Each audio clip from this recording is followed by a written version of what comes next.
How to join WhatsApp group. Method 1. Via the invitation link.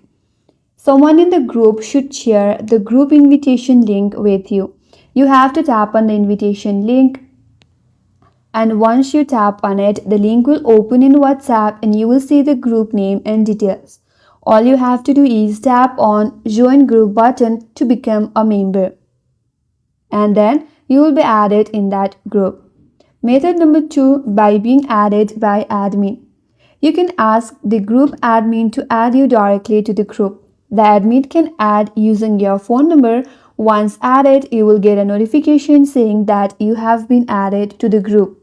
And method number 3, using a QR code.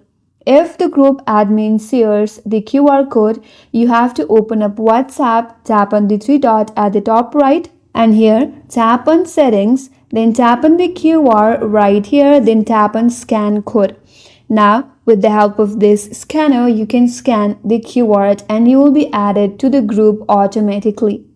And these are the way to join the WhatsApp group. And that's all for today's video. Hope this video was helpful. And if you're new to our channel, consider subscribing. Thanks for watching and stay tuned for more videos.